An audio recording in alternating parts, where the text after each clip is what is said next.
friends, this is Dr. William Hobbs here once again to tell you about all the wonderful things happening in the Writing Center at Virginia State University, where I am the director of the Writing Center. Yes, today we are here with the one, the only Madison Dunham, ladies and gentlemen. Hello. Yes. Now, she's near and dear to all our hearts. She has the special nickname of Little Mouth because she does not talk enough. So this right here is a triumph just to get her here to do this. So I want you, in your own way, on the other side of the camera, could you just silent clap or snap or whatever you do that right now to give her all of the energy, all of the love that you can as we proceed. Okay? Yeah. Madison. Yes. What's your classification? I am a second semester junior here at Virginia State. Second semester junior. And your major? I'm an English major. Okay, and what do you plan to do with that, Madison? I want to become a public librarian. Now that's a beautiful thing, because sometimes I wonder if your generation knows about the library at all. I would hope and assume that they do know about the library. Excellent. Okay. Where are you from? I am from Brooklyn, New York, but I've been living in Virginia for about almost 7 years now. Oh, that's why you're so nice.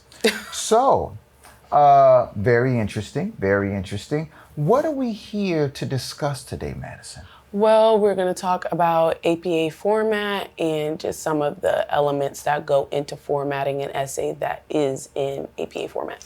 APA format? Yes. That reminds me of, MLA format. Yes, very, very similar, but there are a few differences that are key to differentiating the two. Okay, well, let's get into that. Yes. Tell me about it.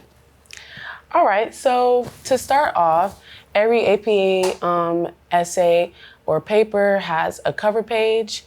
On the cover page, you'll have your title and it has to be bolded. After your cover page, you're going to have your first and your last name. If it's an academic paper, you're going to have your university and the course number and the section, your professor's name, and the date. Oh, is that what we see on the board behind us? Yes, it is. I was wondering what that was as she was talking. Yep. Yes. Continue. All right. And then moving on, you're going to have your abstract. Now, an abstract is kind of like a short summary of what your paper is going to be about. Some professors, if you have to write an APA format paper, will require an abstract. If not, it's not mandatory, but usually it's between 100 to maybe 200 words. It really is up to your professor on how many words they want it to be. Very short and sweet. Sometimes you'll have keywords added to it. And do not forget to title abstract at the top, bolded as well. What exactly is an abstract, Madison? Let's say you're writing an in-depth paper about animal cruelty and you have a bunch of research that goes into your project. You're going to talk about your research, where you did your research at, and just kind of combine it into a short amount of words without giving away all of the details of your paper. Okay. How closely related to that? Well, how closely is that related to an annotated bibliography? Well, in an annotated bibliography, it's usually longer and you have to cite your sources. But in an abstract, you don't have to cite any sources and it's really, really short. It probably doesn't even take up the entire page. Yes, as you can see behind us. Yes. Yep. Yes. Our production manager and editor, he's just amazing the way he sets that up. Yes, absolutely. Look at your abstract up there. Ooh. Oh. You see how she did that? She's going to be a game show host. She's going to moonlight as a game show host in between working in libraries. All right, so tell us more about the APA format. Okay. What I will say about APA format, the thing that really differentiates the paper from MLA will be some of the words and phrases that we use, but also your in-text citations. So for your in-text citations, usually in MLA, you'll just write, what is it? I think the name and the page number, but you actually have to include the year that the paper or your source was from, including the name and the page. For APA. For APA. So name, page, and the year that your source is from. Okay.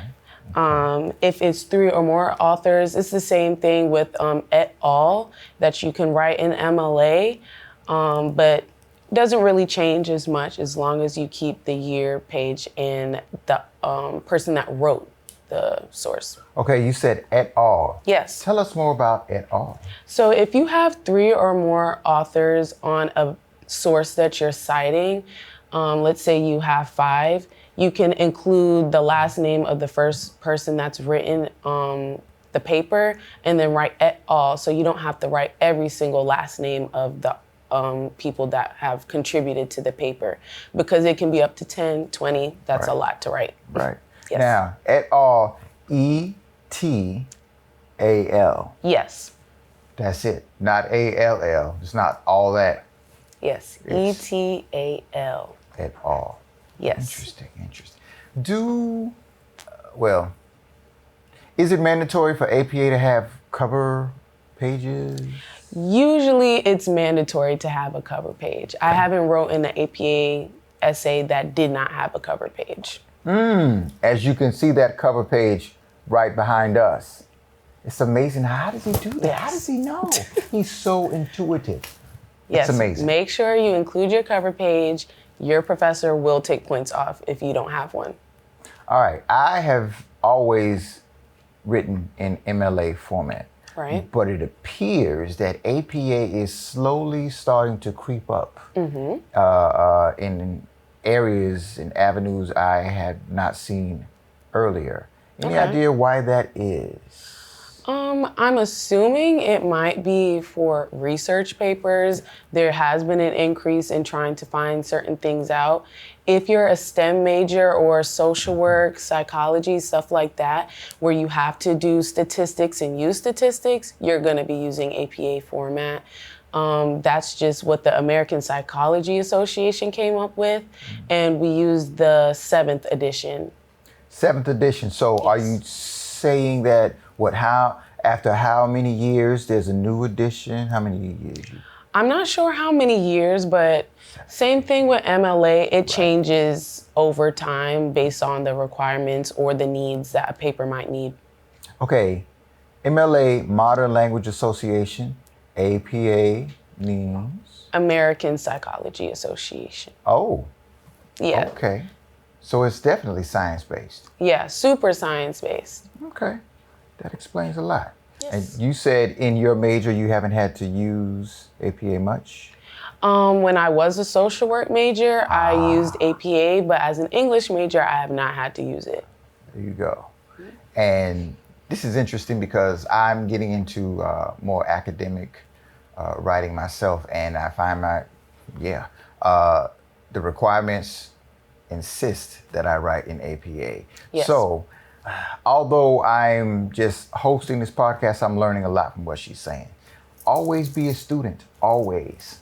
Yes, Always. it's important. Absolutely. Okay, so how important do you think it is, now that I think about it, for someone to know the MLA and the APA format? I think it's extremely important. Like you mentioned before, as you're getting more into academic writing, there are more requirements for APA. So if you're not knowledgeable on APA format and all you know is MLA, it can be a bit of a struggle to get your formatting correct. And you don't want to mess that up, especially if it's for a grade, for money, a prize, whatever the case may be. Yeah, i.e. you don't want to waste your time. Don't. So, don't you work in the Writing Center? I do work in the Writing Center, but not as an official employee, no. Wait a minute, are you saying you just volunteer to be in the Writing Center? Yes, I volunteer as much time as I can to the Writing Center. Why? Why would you want to do such a thing? Well, I love to write. Every class that I've taken that's English related, I've gotten a B or higher in. So I like to help other people out. I've tutored before in high school. So this is just kind of like a repeat of high school, but with something that I actually know and I like to do. Wow. It's almost as if the Writing Center has like a family atmosphere. Oh yes, all of my friends at the Writing Center, I've gotten them from there. There you go, like-minded people. See what I'm Yes. saying? There's a place for people who love the written word. It's called the Writing Center. Yes, we love the Writing Center. That's right. So with that being said, recognize once again the Writing Center is on the second floor of the library in the back where the sharpest dressed man is. Hours of operation, Monday through Friday, 9 through 4. Yes. Of course, you have Eden, who comes in, I think it's Mondays, Tuesdays, and Thursdays. She's there from 5 to 10. It's a special situation. We do face-to-face as well as virtual. So keep that in mind. Now, we're getting close to the end of this year of podcasts. We'll have new and exciting things coming up next year. I'll probably have a coffee mug, so you know I look more like a talk show host. Incredible things are going to happen. Just be ready. Be ready. That's all I'm saying. So, with that being said, this is Dr. William Hobbs. This is Madison Dunham. See ya and Hail State. Toodaloo. Pyong. Is that it, Jay?